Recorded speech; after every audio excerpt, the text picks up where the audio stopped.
da suka shigo nan mu ma yanzu abin da suka yi min shi haka kawai mun waye gari abin da muke jin labari a wasu ƙasashe ya zo mana bagtatan mun tabbatar ba wata ƙungiya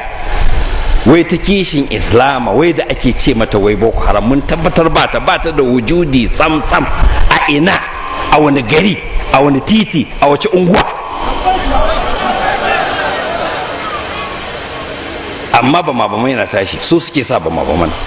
ko su haƙa rami wawa keke su saka su business su matsa remote ko su zo da mota su aje su danna aikin kenan ko su mutane su bayyana su buɗe wuta saboda mene dukiya suka zo ɗiba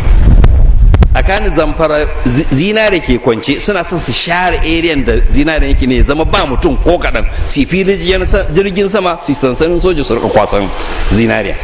nan tsakanin zaria da birnin gwari zinare ne ke kwance da duwatsu masu daraja so suke su share mutanen wurin su kafa filin jirgin sama su kwasa tsakanin sokoto har zuwa borno daga uranium sai zinare sai platinum shi suka zo ɗiba to ku zo mana a ciniki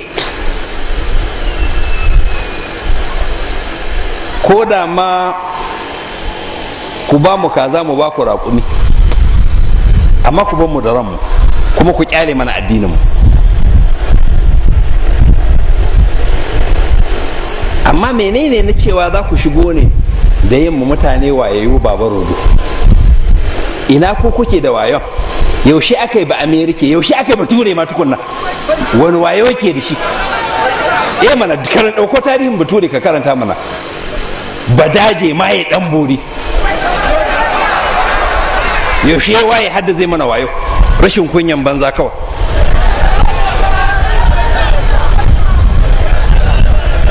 ku zo a yi ciniki kuna da bindiga mun sani kun iya kisan kai amma kyale mana addinin mu